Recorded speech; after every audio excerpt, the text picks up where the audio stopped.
Would like to welcome everyone to Online Events interview with Julie Robinson in Second Life tonight. So you can see us live on the website, and we're also in the virtual world of Second Life. Welcome to the interview tonight, Julie. Thank you. Pleased to be here. Well, it's lovely to have you. I guess I'm here in Scotland as from the Online Events base, and I'm wondering where you are, Julie? I am near Chicago in Illinois, in the United States. So it's about 1 o'clock in the afternoon here in rainy, dingy Chicagoland area. All right, so No, not so great, but lovely here in Second Life where the sun is always shining. absolutely. Yeah. So we're here to talk a bit about your work in play therapy and some of the things that you've been working on in Second Life. Maybe we could start by asking you a little bit about your background, Julie?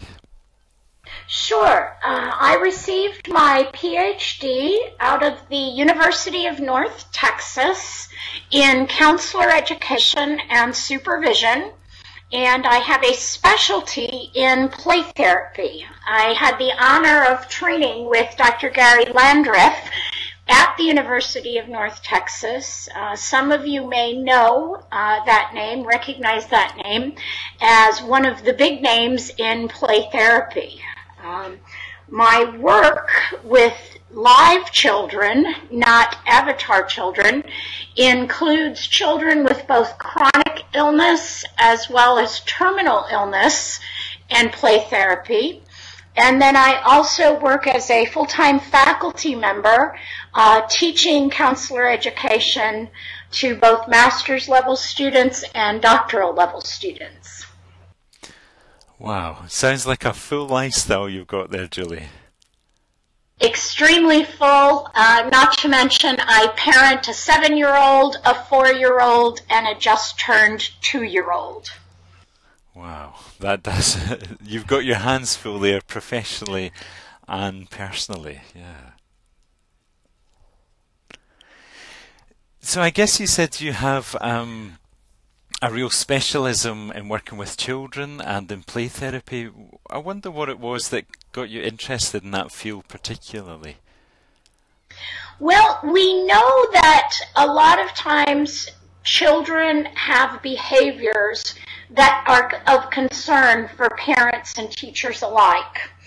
And parents and or teachers will suggest some form of intervention, and typically that intervention is some form of counseling. And a lot of therapists will ask a 7-year-old in their office to tell them what's going on. And what we know about child development is that language does not develop until much later, and cognitive development much later. So in order for us to work with children, we have much more success in enter world, which is a world of play. And in play therapy, we believe that for children, toys are their words and play is their language. So we could spend an entire session where a child does not open his mouth verbally, but that we as the therapist have a huge insight into what's going on and their choice of toys. So that as you observe the child and you watch... I don't know. And as a parent or as a teacher, that may be something that's very frustrating because we as adults go, well, yeah, you do know, tell us.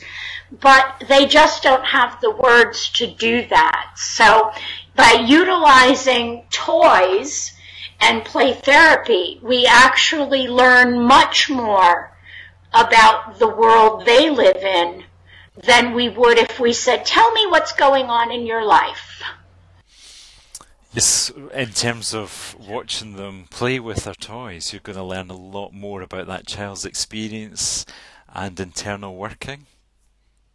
Absolutely. And I want to make sure that our listeners and our viewers understand that we do not enter the world of play with the child unless we are invited to do so.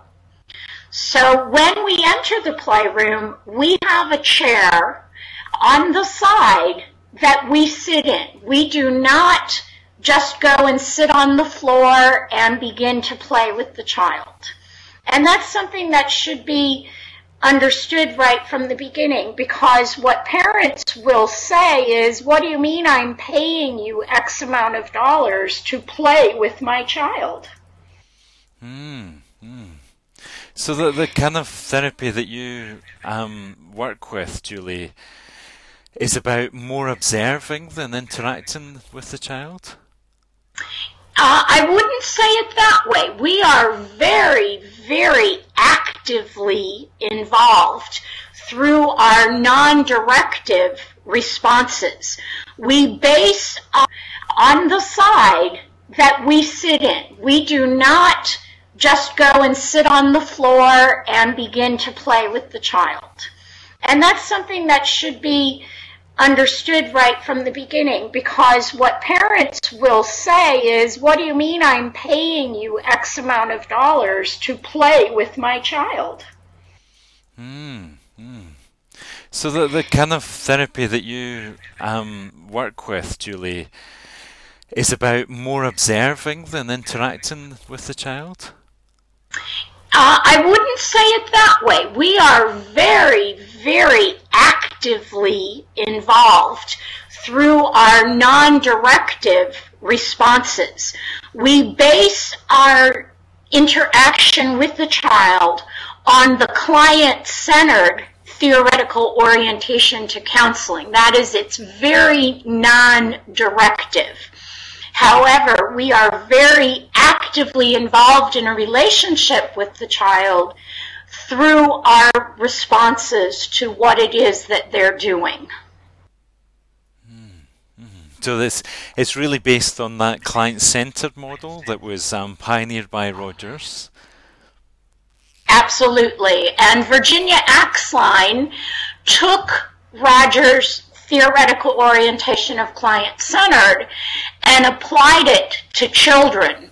So Virginia Axline is one of the very first play therapists to utilize Rogers' theoretical orientation with children. Right. Okay. And